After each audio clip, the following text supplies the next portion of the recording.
Valley Club celebration time, free training mats for you. Scopely is about to purchase Pokemon Go and Niantic.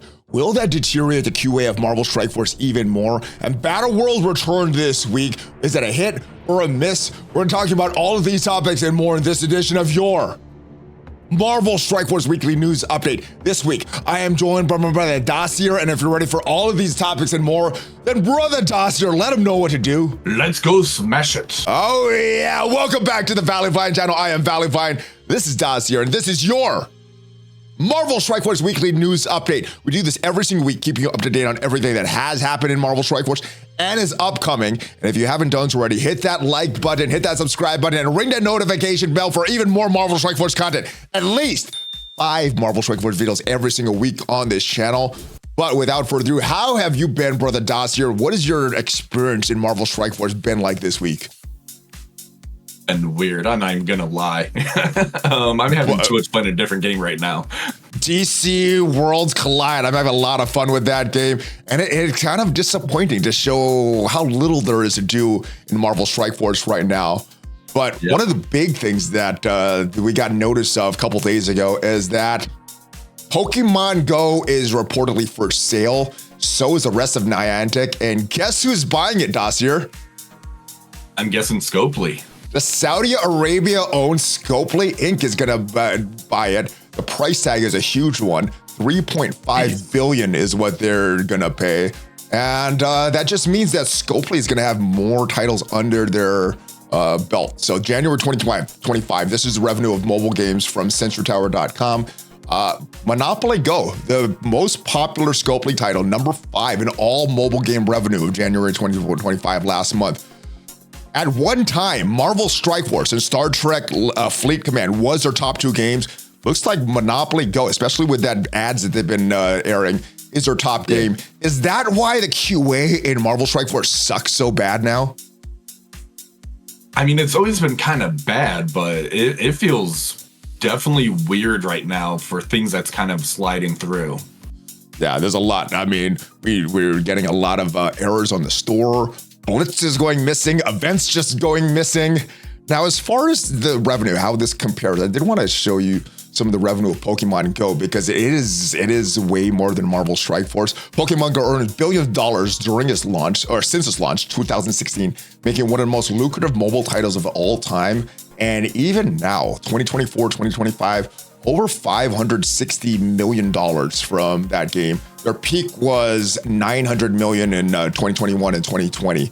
So yeah, lots of revenue here. Now, I couldn't find a lot of updated revenue on MarvelStrikeForce.com. So this is from last year, Q1 of 2024. The top mobile games on the top RPG mobile games. You see Raid Shadow Legends, Marvel Strike Force, Star Wars Galaxy of Heroes, and a couple other games there. Interesting thing I see here.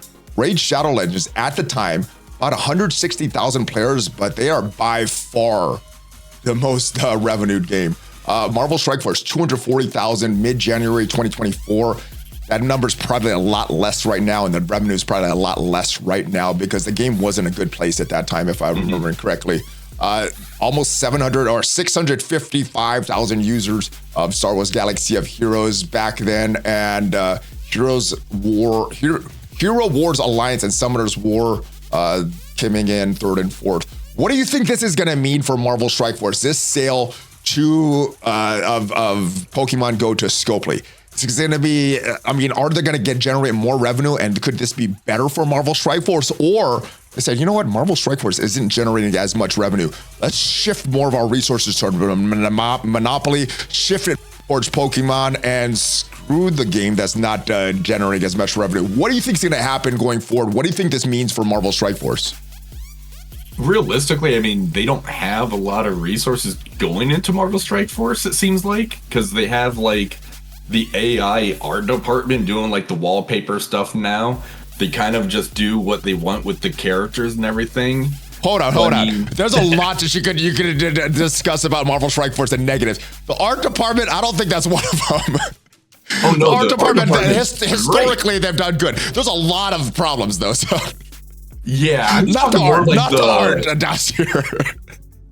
I'm talking more like the wallpaper, like the loading screens. Those used to be so cool. I like those. Maybe I'm in a minority, but I kind of like those. There's so many other problems though. Jeez, the bugs. Let's go here. Let's go here. We have the Cyclops Blitz now, but I don't know if you remember Monday when this was supposed to go live for about 24 hours. We had no Blitz going on. Did they already shift all that stuff to Pokemon before they was even bought? They're like, hey, you know what? Screw this. Let's just shift all of our QA to another game. Let's put it more towards Monopoly, more towards the upcoming Pokemon. Is that what's happening? It seems like it, but I don't know if that's the cause of it. They're just going back to the old ways to where, like years ago, where it's like the missing the little things. They need to catch the little things, and that would fix a lot of these issues. Yeah, so this is a larger issue because of a few different things. Not just a Crucible moving, War moving. There's these alliance milestones that I want to discuss. These World Warrior milestones that are a lot harder to achieve for your alliance because of a few things. Crucible moving through the weekends there. Now we can finally get in after that offer. Man, my game is slow. You don't want to buy the offer? I don't want to buy the offer, man. All right, we're finally in, Dacier. All right, but just one of the big things here is this World Warrior milestone, the Alliance milestone. That is affected by the Blitz not being there. That's affected by less wars, 2 wars instead of 3 wars per week. Have you noticed anything in your alliance with these milestones? Also, one of the things is arena. If you're already arena number 1, you're not doing any fights. So has your alliance noticed any of these changes or this World Warrior milestones? Has it affected your alliance that you guys noticed? Like, this is a problem. Actually, yes. So our alliance leader has been doing tags on our alliance for people towards the bottom of the participation, basically saying, hey, make sure to do your arena matches and everything. Yeah. Because there was the day of Blitz missing for 2 Mondays in a row type of thing. People had to pick up the slack as far as doing extra arena matches, or I got even a tag basically saying, hey, don't forget to do your raids. I'm like, I did do my raids. However, because of Spotlight, I got to do 1 node. So I'm usually towards the top in the arena bracket, and certain times if I'm like top 10, I just don't attack because otherwise I get pushed all the way back to 50. We're in like the same arena chart for that. Yeah. The war matches. Yeah, I attack you. You attack me. We've attacked each other. And Mobile's there. We attack him as well. So, but I attack all you guys too. I think the big thing that we're missing is these training, the T4s, right? Some of this early stuff, fine, whatever, we're not getting that. But missing these T4s on a consistent weekly basis could get to some long-term problems down the road. So yeah. What do you think is a solution for this? Are they going to bring War back 3 times a week now that the Battleworld's only once a month, right? So once a week or 1 week of the month, great. Other 3 weeks, what are they going to do with War?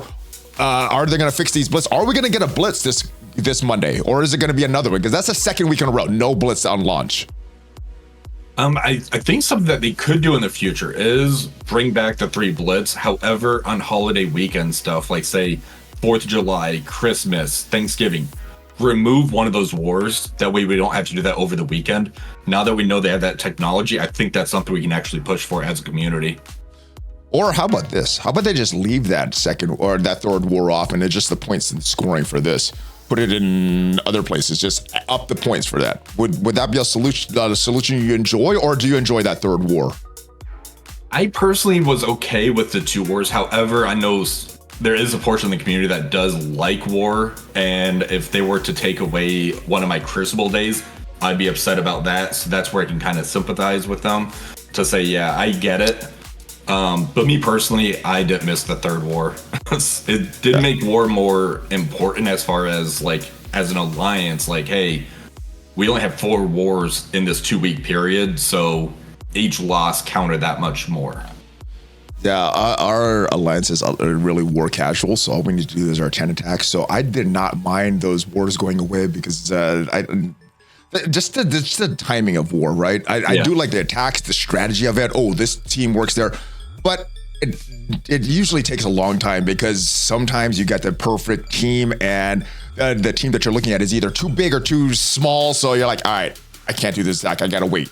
You go in again, and you got to wait. So that's the reason I never really like War. Crucible's a little different, and is probably the best thing to stream in Marvel Strike Force, because you go into Crucible, you do your attacks, takes about an hour. It's a perfect stream, could last a little longer, and I really like that engagement from the community. However, on the weekends, I didn't stream. Streamed on Monday, and honestly, I just didn't care as much about Crucible. My interest in this game mode went way down because I'm not streaming. One of the big things I liked is interacting with the community and discussing these attacks. And, you know, when I do a good attack, it's like, yeah, and I do a bad attack, like, oh, why was that so stupid? That didn't happen this week. And my what is it? My level of caring for Cosmic Crucible is super low right now. What about yourself? Has the weekend change been a positive or a negative for you? So I was able to get a stream in on Friday to do the matchup, which I felt rushed because I work on Friday, Saturday, and based on my scheduling, that gives me a certain amount of time to where I could end up getting the stream done. Then I have to get ready for work, make sure the family has food and everything. So for me, it's an inconvenience. I was able to get the first round done for that Friday. I was able to do Saturday. I was able to get on for the Sunday stream for it. So I just don't know how sustainable that is for me, which is a shame because I love streaming online for that. It's really engagement. You're able to kind of hang out with the community and everything, and I'm gonna miss that, honestly. So I'm hoping they go back to where it was. Yeah, when I'm doing my attacks on my own, like, all right, go. I had work, cool. Oh, it didn't work, cool. It's so much more like fun when someone's watching you, right? Because the losses are so much more painful. The wins are so much more excitement. But when I'm just playing on my own, like, cool. I lost. It's fun, whatever, you know. And especially with the stores, the updates to the store, we did just get a little update adding these awakened abilities for the Astral team, but not much to buy in here. I haven't bought anything in this store for a long time. These orbs, really outdated, really nothing to buy with this. So winning and losing Crucible is really about getting these diamond orbs, and then I open it, and that's about it. And it's more for the bragging rights for myself. What do you think they're going to do in the future? Are they going to move this back to the week? Are they going to keep it on the weekends? Is this the kind of metrics they want? Or are they making so much revenue regardless that they don't even care how the community feels? They just care about the revenue. So there's a twofold on there. What I want them to do is move it back, but it's probably going to end up being next season because he said this is staying this way for season 13. What's probably going to happen is it's probably going to stay because they have a new baby now. Why don't they create another bug? Because that was the bug that shifted it to the weekend, right? The Ultimate 32 launching 2 weeks in a row, launching late, and then that pushed this season of Cosmic Crucible back. So hopefully there's another bug that it pushes back, and I don't know. I want it on the weekdays. It's just really diminished my enjoyment of this game mode and what I value for this game mode. But one good thing that I did like this season of Cosmic Crucible, or this past week of Cosmic Crucible, are some milestones. I got some milestone progress in getting Lilandra. I think I got like 20 shards. Yeah, 20 shards for her. What do you think of this release method for Lilandra? 10 weeks. Gonna take, everybody's gonna get her for free if you're highly engaged. There's no orbs. There's no way to pay for this. At least not yet. That is at least what was described. So what do you think of this release method? I actually really like it. I think it's very interesting. I think it's putting everybody on the same playing field. Now, if she was a more impactful character, not to say like Starjammers isn't going to be impactful, but if it was like a character like, say, Omega Red Phoenix Force, but you took the epic tag off to where everybody gets the same amount of shards for a good, powerful character, then that kind of makes it to where it's like, hey, the spenders don't have a huge advantage against me, or if you're free to play, and if you're a spender, you're like, hey, this is cool because I still get progress for doing what I get to do. So I think it's something they should do more often. I don't think it's going to be like a once a team type of thing, but maybe once a quarter have a release method like this to keep engagement going for the game. It seems like once a year they're doing this kind of stuff, if I'm remembering correct, because Mr. Negative, totally free. I don't think they had an offer for him. They didn't have an orb or anything like that. They just kind of gave him away as a free web claim. They kind of did that after a year for Zombie Juggernaut. You're going to get him for free. after stuff. Wolverine was a free character. Hulk was a free character at one time. Yeah. So they've been doing this over the course of the game, and I like this. You know, I like grinding for characters, and I think the devs like when you have to grind for characters as well. The rest of the event, so obviously playing your Crucible battles will get you some points for that. Starting Monday next week, playing your raid battles will get you even more points for this as well. And I kind of like how they're doing this showcase. If you don't buy these Starjammers, the Howard and the Havoc, you're still going to get Lilandra. If you do buy them, you're going to get to do this showcase event, get it even earlier. So no, you're still going to get everything. You're just going to get a little earlier if you do their purchase. And then there's even more events. So knowing that you're going to get a 7-star Lilandra for free, does that entice you more to get these Starjammers to get Lilandra early, or will it more be about those characters, Havoc and Howard the Duck in particular? So for the team, Havoc looks like he's going to be important as far as getting those early kills. He's like a pretty good damage dealer for the team, and he's the speed manipulator. But Howard the Duck, I think, is going to be like the anchor for that entire team. However, because of the Age of X Lilandra, that's where they can kind of monetize Lilandra herself by having it to where you have to purchase and get more stars on the other two characters. So that's where I really like it, to where it's free to play gets this character. We're on an even ground for a certain amount of time.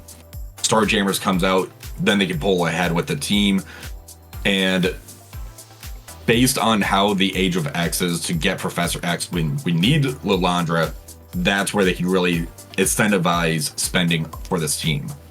As far as the timing of Professor X, they said like early, sometime in the spring. Do you think that this 10 weeks to get Lilandra is going to end sometime before that or after that? So I guess my question is, do you think you're going to need to buy the Starjammers to get Lilandra in time for Professor X?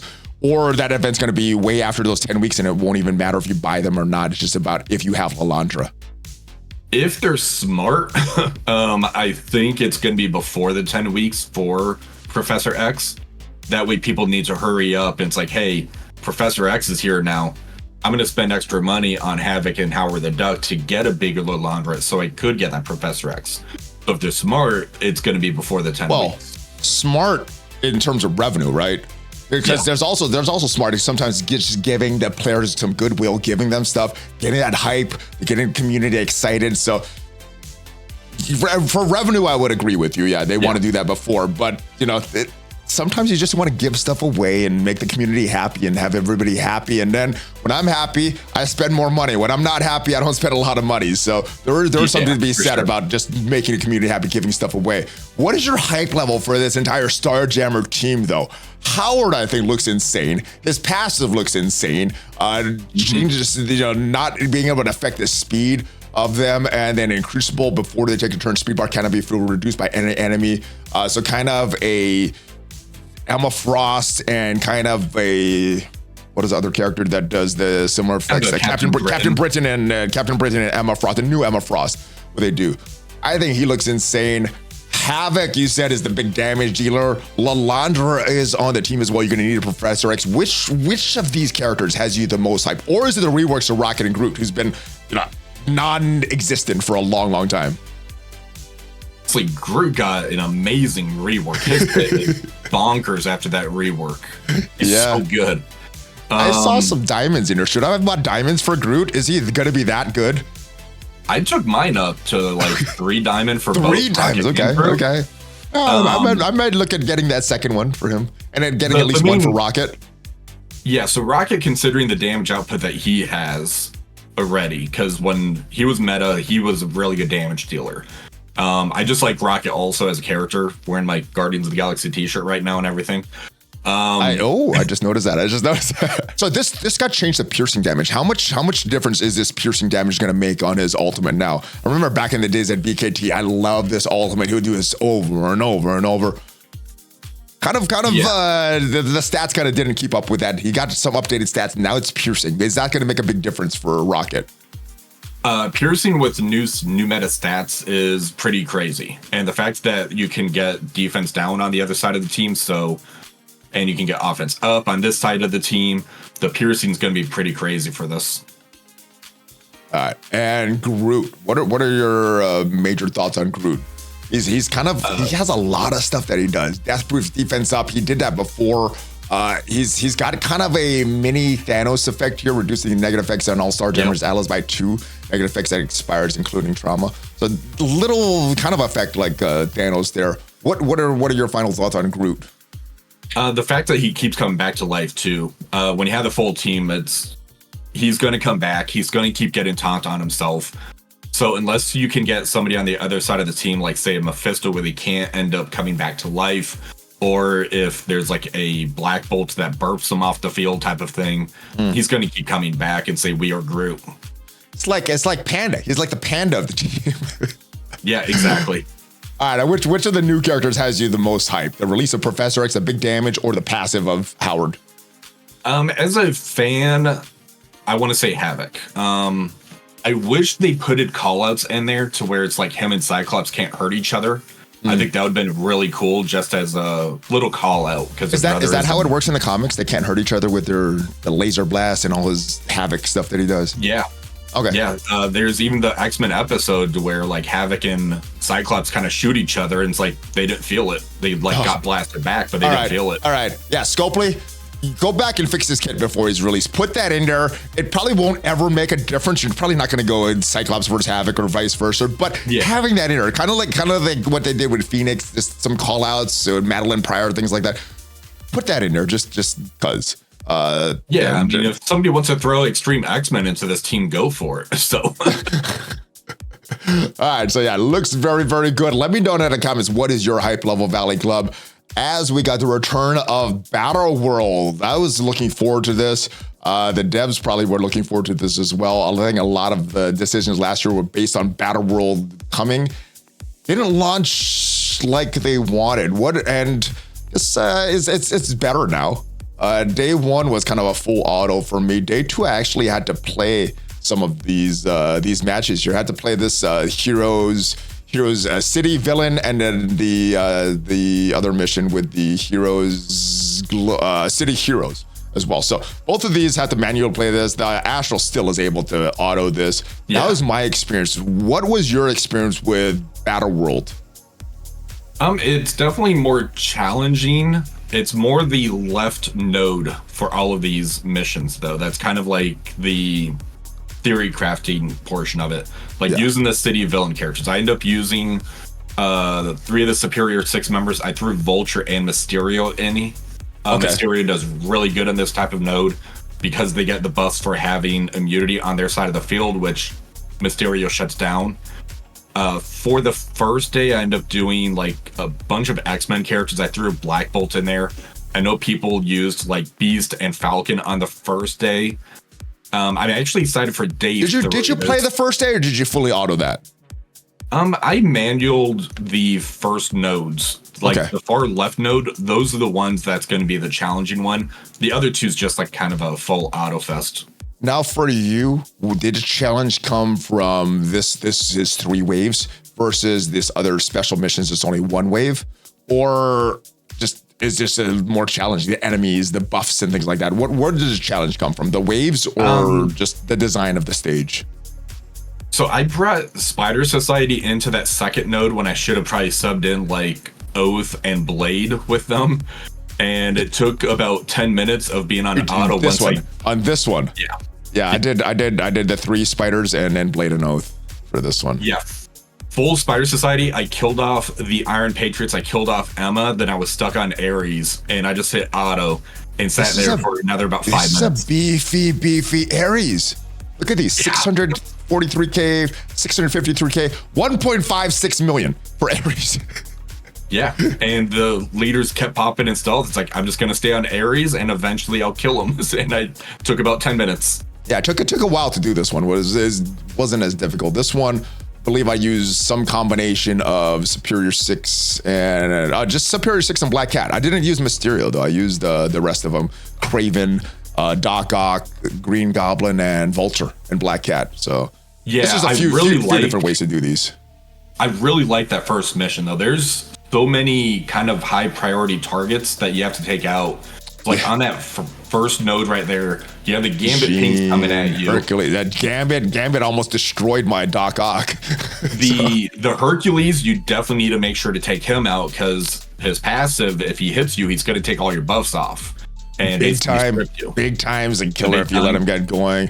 All right, so that was today. That was yesterday, I guess, depending how you look at it. This is what's coming up in about an hour from us recording it. Cosmic Heroes, Cosmic Villains, and Astral probably pretty much walk through this if you have the full Astral team. Any big problem enemies you see here? We got Blade. We got the zombies here. We got Endgame Thanos, Super Skrull, Mephisto. What is the big problem in this one that you're seeing right off the top of your head? Obviously, it's going to be the Mephisto, and it's all the zombie Iron Man to make it to where you're going to be killing yourself. It's Cosmic Heroes, so it's basically you have to have Odin for this one, is what it feels like, especially with the Super Skrull on there. The second node is going to be the fun one, honestly. Let's see the villains here. Oh, this is the vampire one. Yeah, I like these vampires. These are fun. So this was something that we kind of talked about in the Envoy server where it's like, hey, let's just have like a never-ending wave to see how far you can get. They kind of took that and turned it into this. Every time you kill one of those minions, you basically have to kill that minion 5 times, and as you kill them, they get stronger and stronger. And I really like that. Okay, sounds challenging. I'm looking forward to this as well. And then if you have Big Astral, this is probably just be auto. So yeah, all of those are just going to be Astral and chill. All right, null boss fight. What are your thoughts on the null boss fight? New things that we have this. Null, if he null kills you, you can't come back to life. And there is a limit on the bleeds right now. So no Adam Warlock, no Omega Red. What are your teams that you're thinking of right off the top of your head? Or do you have any teams that you're thinking of off the top of your head? So for the killing, it's how it was before. If he gets the kill on you, there's no revive. If a minion, like when the symbiote kills you or you bleed out, you can come back. So that portion is going to be the same. Considering they got rid of the bleed team, it's probably just going to be an Astral comp. It's probably going to be an absolute A-Force comp. And maybe another one's going to be like APOC, Mephisto, Odin type of thing, which is a shame because trying to theory craft where it's like, okay, I can take out the Omega Red and put in the new Omega Red for the bleed team. Yeah. And now you can't really take advantage of that. I'm not a fan of that portion. All right, we'll see. The good thing is, though, that you get some shards for null. If you do full clear to highest difficulty, 100 shards. And one of the good things is that we actually have the store back and getting some credits on a daily basis. So I'm farming Emma, Ancient One. Are you still hoarding these credits now that Battleworld is back? I mean, this has to last for about 3 more weeks, right? Because this is only once a month. Yeah. Are you buying all this stuff right now, or are you hoarding to see the next characters coming? I think it should be absolute A-Force after this, right? After I'm Ash, gonna end up actually. Yeah, so I already have Angel 1 and Emma Frost done, so I'm probably just going to save it. I might... There's no reason to buy it if you already have 7 stars. Never mind.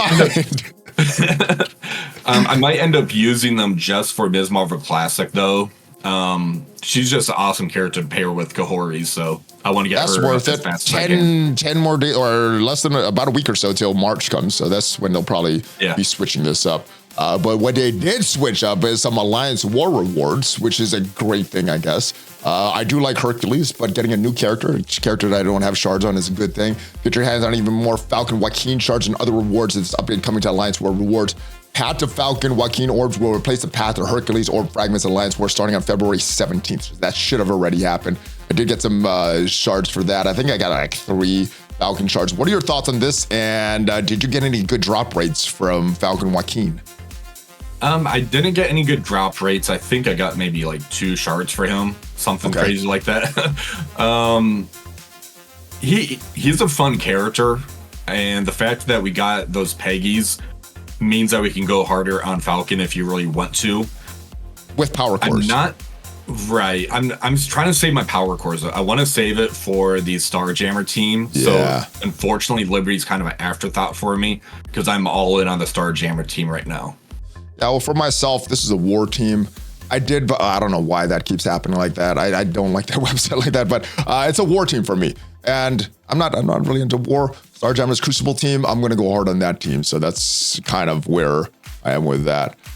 There's an orb in the game right now, the Hercules Diamond Orb. I have no idea when this is going to go away. Have they said when this is going to go away? Because I haven't seen anything about that. There was no communication on that. All right, well, these heralds, there's only a few of them. We got 5 right now. Make sure you spend them. And even if you have Hercules, you get the diamonds for Hercules, keep opening these and then keep buying more diamonds for Hercules. We got some duplicates there for both of them. So not great. But the other PSA I wanted to mention is this. Down here with these things, these heralds, make sure you spend them, even if you especially if you have them at 3 diamonds, because you're just going to get those duplicate diamond credits there. So make sure you spend those important PSA. Another PSA I want to mention is this on the web. There's some free trading mats there. Did you claim this? I did, absolutely. And I need those trading mats. Let me claim mine now. Yeah, make sure you claim this. They've done some of these before. This is to celebrate the 7th anniversary. They got some good stuff for the 6th anniversary last year. How hyped are you for the 7th anniversary rewards? So if I recall, the 6th anniversary, it was kind of lacking until the last day because that's when like the real gift ended up coming out. This one here, I'm hoping is going to be more exciting than the last year. So as far as a big gift, yeah, but there was other things like these little things along the way, certain events that just gave character swords. I think that did they have a costume last year or in previous years they had costumes. It may not have been last year, but they give little things away. And I'm wondering what that big gift is going to be because that last year's pretty big gift was pretty big. They've been exponentially getting bigger and bigger. So I expected not just a little better than last year. I expected exponentially better than last year. Hopefully that isn't bad. Another issue that's going on right now is this orb for the Phoenix Awaken ability. If you see right here, $14.99 will get you 2 of these Phoenix Ascendant Orb fragment, or 2 of these Phoenix Ascendant Orbs, and some points for the milestone. Now, that's not how it's supposed to be. You're only supposed to get 1 of these. And if we go into the orb, it's going to give you a few extra things. It's going to give you some extra gold. It's going to give you some more training mats, and it's going to give you 15,000 extra points for the milestone event that's going on right now. What do you think of this orb? Is this something that you were gonna get anyway? I think if you're gonna get anyway, this is just some extra stuff here. But in total, 10 million gold, 1,600 L4 training mats. You get the Phoenix Awaken ability, and you get 30,000 milestone points total for $15. Is that worth it to you? So there's actually more on top of that, and I wasn't sure if I was going to get it. It's going to be what else is on top of that? Because I just saw the milestone points, the gold, and the training mats. What else am I missing? So if you go into the milestone itself, so this ends up getting you hit the scoring 30,000. It's 30,000 points. 30,000 you get 15,000 each. It was supposed to be 15,000. You're getting an extra 15,000 for this. Plus the milestone, which I think is another 4,000. So that's going to end up. You're getting 4,000 from the actual purchase here. Yeah. Right. So that's going to get you 2 milestones. So the shield and the top one, I believe. Did you purchase it right away, or are you going to wait till close to the end of the event to see what it could potentially get you? So I did end up purchasing it, and after there was like a bunch of rewards I got with it. It might have been from the claim portion of it, but I ended up getting like a total of another 12 million gold on top of that from like gold orbs that I had from it. And all of the training materials. I got a lot of stuff from that. Okay. So in your opinion, it was worth the $15 that you spent? It was to me. Okay. I know not everybody's like in that spending category. Yeah, everybody has different valuations on what their money is worth in Marvel Strike Force, but for you, it's worth the valuation. For me, it was. Nice. I got the passive Awakened, which to me was a pretty important passive for Phoenix. That's one that makes it to where she can't get stunned, and when she goes Dark Phoenix, she clears the exhaust mechanic on her and Omega Red Phoenix Force. I got the gold, I got the training materials from it, which is going to help me get to that level 105. And I've stopped purchasing the battle passes. So to me, it's like, well, I can get the $15 here and get all this stuff. So. Gotcha. So I'm probably going to wait till the end. I'm going to look at the milestones, see what I'm going to get in total. It may or may not be worth it at that point, but I think I'm going to wait till the end and do this. If we look in the store right now, this offer is live for 4 more days. The devs did say they're going to leave this error that was up. I think that was a good decision because sometimes they create more problems when they take stuff down and they're like, all right, we're going to put it back, but only for this limited time. They should do this more with the errors that they have. One thing that I did not like, Dacier, was the Valentine's Day store. Unfortunately, it's gone right now. But you had a bunch of things in there. You had some character shards, you had some awakening abilities, you had some purple ions and an orb that could have got you a diamond for Old Man Logan. I did that orb. I got a duplicate. What were you able to get from that Valentine's store? I got 1 orb that I opened. I got a dupe. And then from there, probably about 5 days left of the store. This is when I started doing the core refreshes to try to get the Shadow King passive. I got to about 150 as far as its passive goes. All right. Well, I played it a little differently than you. I got that orb. I was like, all right, I'm going to keep spending all my refreshes. And I did all my 100 core refreshes, which is why this is such a disappointing store.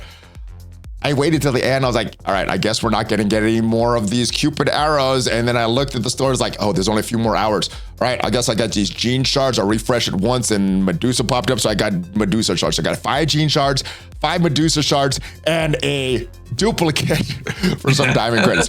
Horrible store. Not worth the 100 cores that I was spending on a daily basis.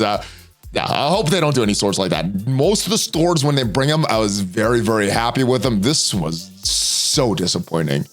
So hopefully they don't do that anymore. And also they usually have the stores last like maybe a week or a few days after the currency's done. Yeah, so if spend it.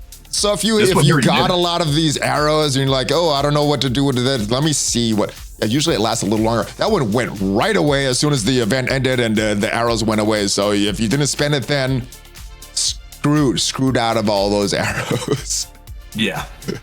All right, we got some good news for players that don't have Old Man Logan unlocked or all the way at 7 stars. His trials are coming back. They are starting tomorrow. What are your thoughts on Old Man Logan right now in the meta? How valuable is he?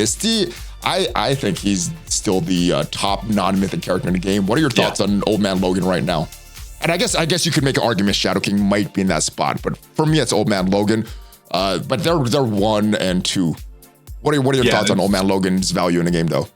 They were 1A and 1B as far as like best non-mythic in my opinion. And the fact that he doesn't even have the new meta stats like Shadow King does, and we're talking about how we were trying to. I didn't even think of that. Yeah, I didn't think of that. Old Man Logan's number 1 for me then, just because of that. Yeah, he's ridiculous. So when the event comes out, unlock him, get to that 7 stars if you can, build him up all the way. You're not going to regret it. He's amazing. Now, the last time he was here, they had some changes. Made some of the nodes, the spider sighting nodes a little easier, the super scroll nodes a little easier. I still use them in those nodes. Because I already had them unlocked. I was just trying to get the milestones. What was your feedback, or what are the feedback that you heard regarding those changes? Was it enough to make it easier that you didn't really need to build spider sighting, or were you able to beat the difficulty 15 if you did not have a super scroll? I just did like the milestone and chill, so I wasn't able to kind of like get to that portion of the node to experience it. From what I heard though, you still kind of needed to sack that node to go in and just basically go in. You definitely need to sack it. I'm just wondering if you're able to sack it and then go in without super scroll, beat that, or go in without the spider side. I think you still need them, but you still need to sack a few of these nodes. Yeah, it's pretty tough. All right. Now that we know Captain Britain, or now that we know Old Man Logan is coming back, people are wondering about Captain Britain. That's the other rare character that is not back.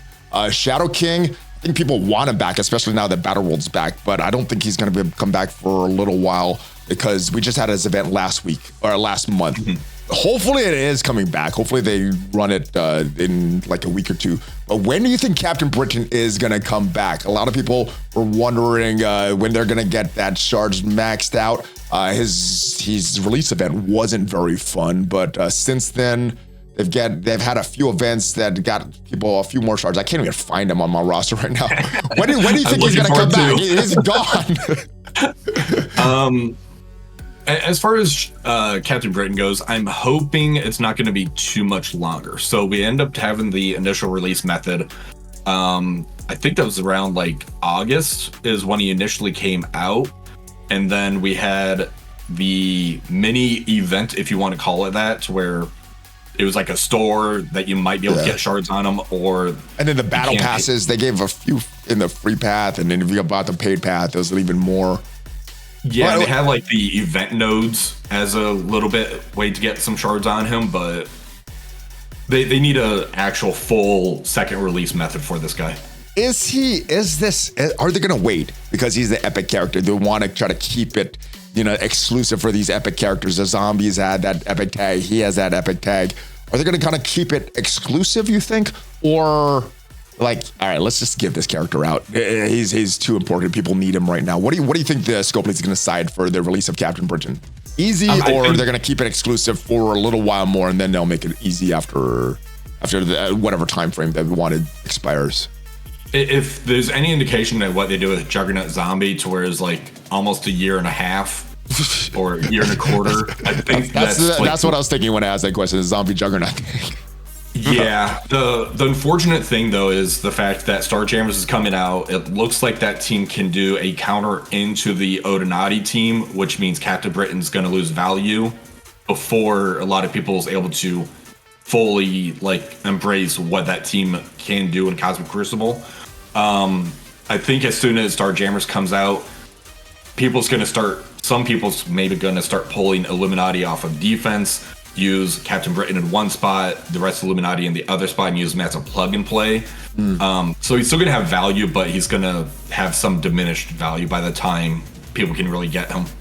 All right. Well, hopefully, even with that epic tag, hopefully Scopely decides to up that the farmability of this character, especially with hard counters already being out. We have a couple hard counters already for the Illuminati, even the Illuminati and Odin right now with the Phoenix Force and the upcoming Starjammers team. So yeah, his value is diminishing. Hopefully they take that into account and address that.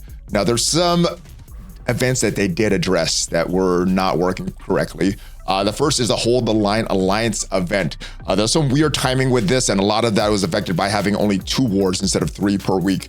For the Hold the Line Alliance event, we will be adding a bonus web claim free later to make up for the possible points missed from the free claim missing that was available for 5 days. Man, this is confusing close. All these errors here. There's a lot of errors to describe here. We are changing the cap for the play war battles from 144,000 to 288,000. Because of this change, we'll be sending a small compensation package for the first week that the Hold the Line event occurred. Based on community feedback, next week's Hold the Line event will be having some changes to the scoring that you'll see in the Friday's blog. I am not a fan of this event because of the way you got to place these characters on defense, especially the war bonuses. What do you think the changes of? What do you think changes are going to be happening tomorrow in the blog for this event? If we look at the scoring for this, it's Alliance, War, Offense, and Defense. That's fine. Play with Astral, play with Annihilators, play with Illuminati, and then play with the Infestation. What do you think is going to be changing? These limits, the amount of points that you have to get. What do you think are the big changes here? I hope one of them is get rid of the Infestation part of it. A lot of people didn't invest in Infestation. Hold on, that is the easiest one. That is the easy one. Just place them on defense. That's it. That's the easiest one. So what we did in our alliance is people that didn't invest in them use them as an offense to sack into Mephisto. That's what we did on our alliance. Okay. It's just unfortunate as far as they tied Infestation, which is like a 2 or 3 year team. That only time it was good is when there was the spider season in war. Well, against the Liberty that beats everything, they're like the only team that on defense holds against them. So they're kind of a weird spot. Their old team, that's the newest team that beats everything, can't beat. So Infestation is a weird spot right now.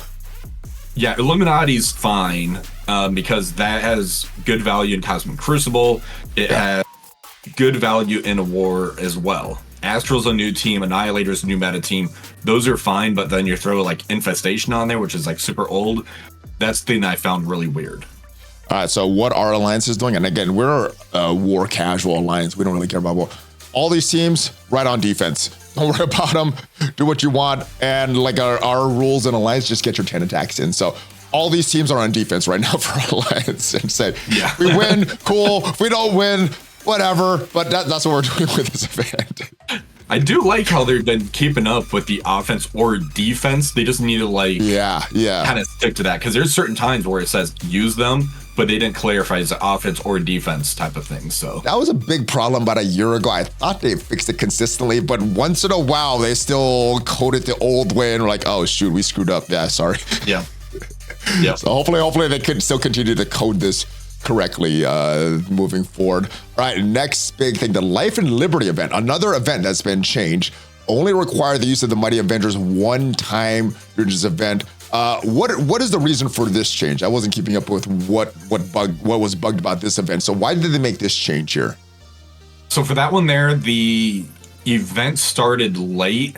So people already started doing their Alliance War and everything. And they already used Mighty Avengers. So the war reset about 1 o'clock my time, and then this event started at like 3 o'clock my time. So there's a 2 hour window. That's what it was. Okay, I do remember that's what that. caused it. Okay, so instead of using it both wars, you just use it once. Okay, so this, will I get extra points for this? Will I get 32 points for this? Because you got 6 times 5 is 30. So yeah, you only used 3 of the 5 characters, I believe. Huh, I guess my save squads are all wrong. I got to go back and look at that. All right. And one more PSA, ladies and gentlemen. Unfortunately, Amazon coins is going away. It was announced earlier today that they're discontinuing support for Amazon App Store on all Android devices August 20th, 2025. So they're not allowing you to purchase any more Amazon coins, so you don't have to worry about that. But any Amazon coins that you have are going to go away August 20th. Make sure you spend all your Amazon coins before that. Oh, rip. I did not hear about that one.